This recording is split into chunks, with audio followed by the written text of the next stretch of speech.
Hello, everybody. My name is Craig Bennett, and today I'm going to get into watchdogs, and we're going to get into teams.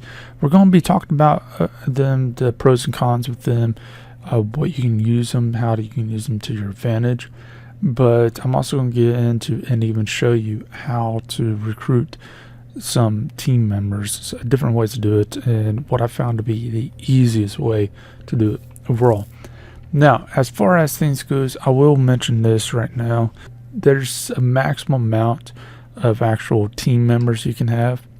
In fact, it even goes down that if you select people to become part of a team, then that goes against that count, even though they're not part of the team right now. So this is very important to note that that basically this could be problematic for some. So as far as that goes, how does teams work? Now, what people might be thinking, and what I thought is, oh, well, they're talking about teams and permadeath and all that stuff. Well, maybe you can do some type of AI co-op missions and AI co-op stuff where you and another team member or a few team members do something, but that's not the case at all. It's more than less like the older stuff, where basically you play as any one of these individuals, any part of your team, but the fact of the matter is you are it. There is no other anything other than what happens over comms and whatnot. Other than that, you are it. So there is no help from another team member. There is nothing like that. Whatever you do. There is no AI involved with that. So as far as this one goes, something to be noted with team members is there can be missions that are generated once in a while, and most of them that I've seen, in fact all of them that I've seen that's generated for current team members, is a team member gets kidnapped and you basically have to get them back. It's very straightforward, and it's the same mission every time. At least when I've done it, it's the same mission every time. Different location, different people, but same thing. So that should be noted that there can be things like that happens once in a while. It should also be noted that there is no real passive dealing with these. Now, I'll put an asterisk on that, because if we take a look at something like this, so right here, this says shoulder team arrest time. That's passive. So basically, you get arrested on any other team member, and there you go. Stuff out here, earn more money. That's happens. Where is the shopper? Right here. So this one, they randomly buy clothes. It's pretty straightforward when it comes to that. So that should be noted that some of these do have passive, but most of them that you come across are not passive, and a lot of the passive stuff you only need one team member to do these things. So as far as that goes, the thing that you should note is the direct benefits, in my opinion. So for example, right here, fast hacking, we know that this person shoulder hacking time. We can see light footsteps, do stealth and whatnot. And we can go down the list and see all these things. And note that some things, like right here, even tells you, okay, this car has missile ability and cloak ability, and it tells you a little bit on what some of these other things to do. And this gives you a hint. Oh, this comes with a special car, and it does special things. Now, as far as customization and stuff like that, when it comes to team members, this is kind of a iffy thing. You can customize up to a point. You can customize them, give them clothes and whatnot. But the thing is their practical outfits. So, for example, this person, their performance outfit will always be this, whereas their street clothes, you can customize that. So that's something to note. Now, as far as that goes, when they're doing the cutscenes with the people in them, one thing I've noticed is, like, for example, with this guy, I've heavily modified the clothes and whatnot. And what I've noticed in some cutscenes, his glasses and hat's gone. Some cutscenes, he is literally in the starter clothes, as if I did nothing at all. In some cutscenes, he's mostly there. But what I've noticed is there's almost always something missing, if not like everything missing. So depending on the cutscenes and stuff like that, some of that's going to be taken away. So that's something to be noted, is you may want to not really focus too much on customization. And it should also be noted on top of that, you can't buy cars in games or guns in games, unlike other previous games. And this kind of sucks into itself, but you can customize cars and stuff. So say, for example, with this, in this case, you got a car that comes with this particular person. I can do a customized paint job and go around that aspect. But the thing is no other person can get that car to arrive for them.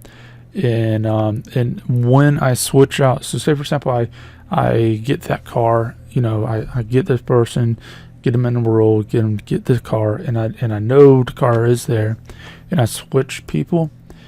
Assuming that car is there, and like I switch to this other person, that car is a normal car. It loses all those features, and it's just sitting there. So, and a lot of times the car's gone.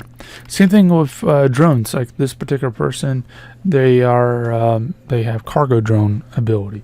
Cargo drones you can ride on top of, as some of you may know. But the thing is when I switch from this person to this person, I'm screwed, because basically that cargo drone's gone. I've tried it a few times, and it forces you to use a certain person in a mission which you may not want to start with. So that's something to note, is you may run into quite a few problems like that.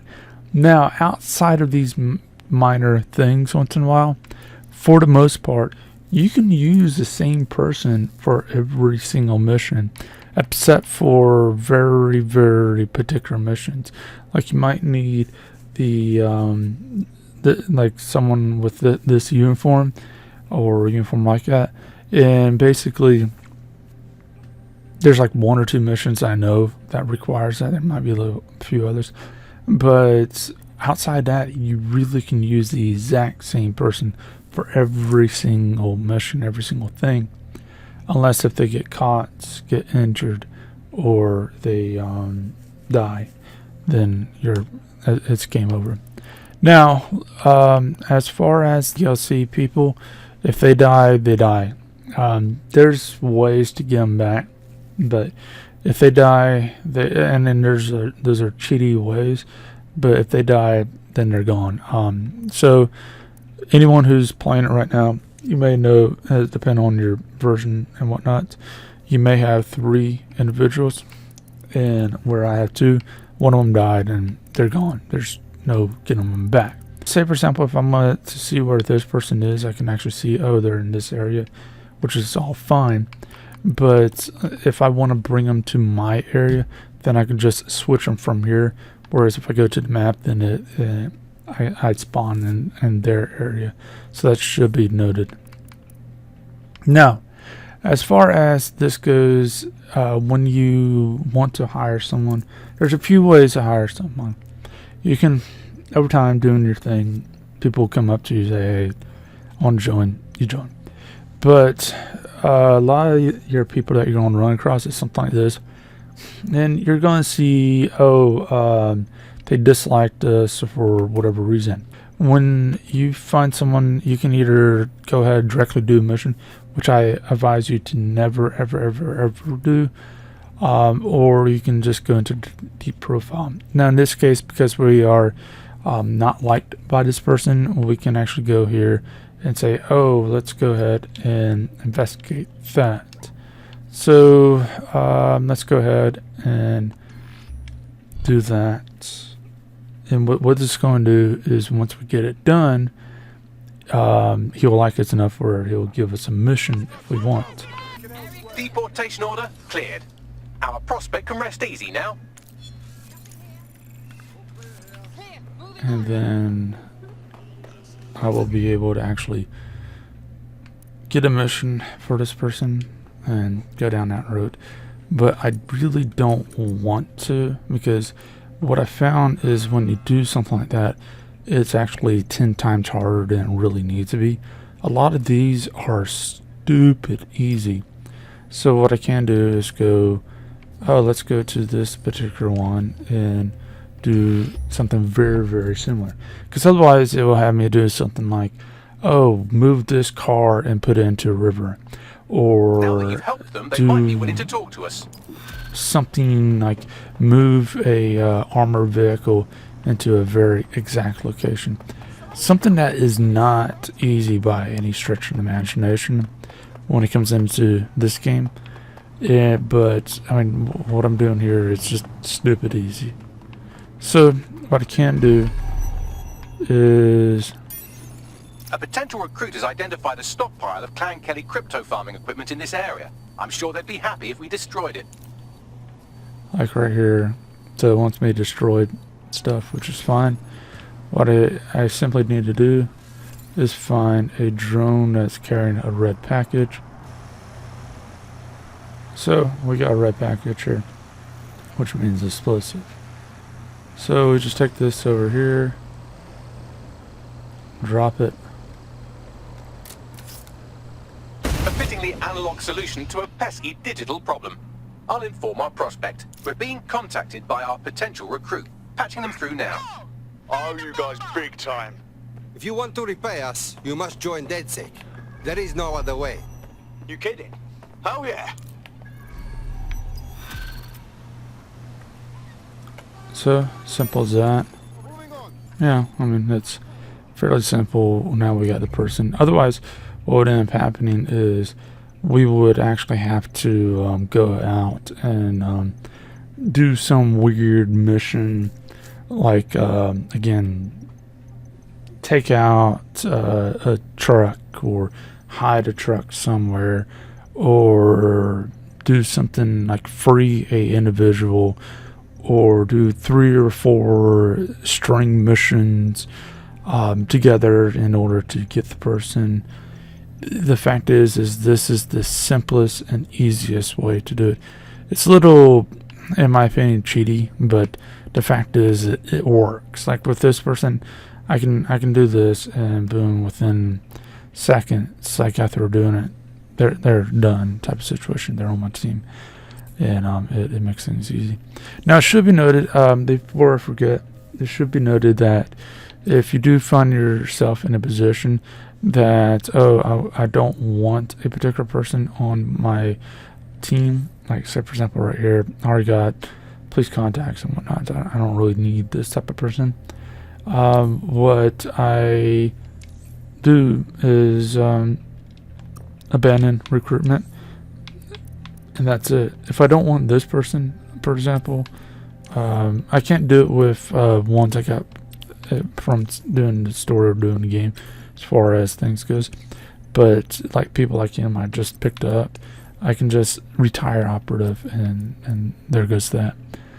Unless if you filled out your list with junk, you honestly could find it quite easily.